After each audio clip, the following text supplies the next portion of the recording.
بسم اللہ الرحمن الرحیم۔ قرآن پاک کی سورت کہف میں اللہ رب العزت فرماتا ہے، ترجمہ عرض کر رہا ہوں کہ ہم نے زمین پر کئی چیزوں کو اس زمین کے لیے باعث رونق بنایا تاکہ ہم لوگوں کی آزمائش کریں کہ ان میں زیادہ اچھا عمل کون کرتا ہے۔ حدیث مبارکہ میرے آقا علیہ الصلوۃ والسلام فرماتے ہیں، حضرت کعب بن عباس رضی اللہ تعالیٰ عنہ راوی ہیں، رسول اکرم نور مجسم صلی اللہ علیہ وآلہ وسلم نے فرمایا کہ ہر قوم اور ہر امت کے لیے ایک فتنہ ہے، یعنی ہر قوم خدا کی طرف سے کسی چیز کے فتنہ میں ڈال کر اللہ تبارک و تعالیٰ اس کو آزماتا ہے، اس کی آزمائش کرتا ہے، اور میری امت کا فتنہ جو ہے یہ مال ہے۔ فرمایا کہ اللہ تعالیٰ میری امت کو مال اس لیے دیتا ہے کہ ان کی آزمائش کروں کہ میرے بندے مالداری میں دین پر قائم رہتے ہیں کہ نہیں رہتے۔ سیدنا ابو ہریرہ رضی اللہ تعالیٰ عنہ راوی ہے، رسول اکرم نور مجسم صلی اللہ علیہ وآلہ وسلم نے ارشاد فرمایا، جو شخص جائز طور پر دنیا حاصل کرتا ہے، مال کماتا ہے، سوال کی ذلت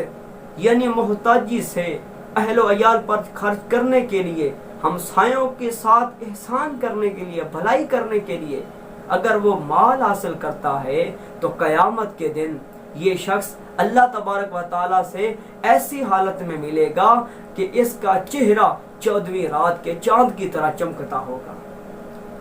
اور دوسرا رخ بھی سرکار نے فرمایا ہے کہ جو شخص جائز طور پر حلال مال کماتا ہے، حلال دنیا حاصل کرتا ہے، اس نیت سے حلال مال حاصل کرتا ہے، اور نیت اس کی یہ ہوتی ہے کہ میں زیادہ سے زیادہ مال اکٹھا کروں اور فخر کروں، لوگوں کو دکھاتا پھروں،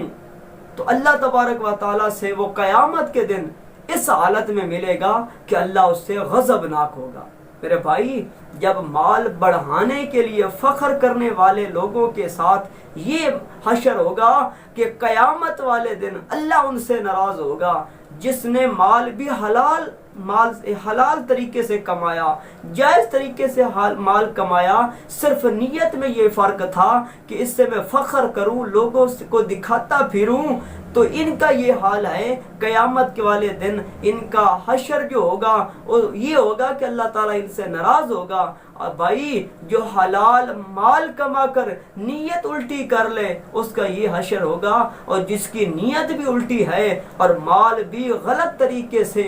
چوری ڈکیتی مار کر یا کسی یتیم کا مال حذف کر کے وہ کر رہا ہے، ذرا خیال کر تمہارا کیا حشر ہوگا۔ اس لیے یہ مال ہے، سرکار علیہ الصلوۃ والسلام نے فرمایا کہ یہ مال میری امت کے لیے ایک فتنہ ہے۔ اللہ رب العزت ہمیں عثمان غنی رضی اللہ تعالیٰ عنہ جیسا مال عطا فرمائے جو سارے کا سارا یا اللہ کے راستے میں خرچ ہو یا اللہ کے رسول کے راستے میں۔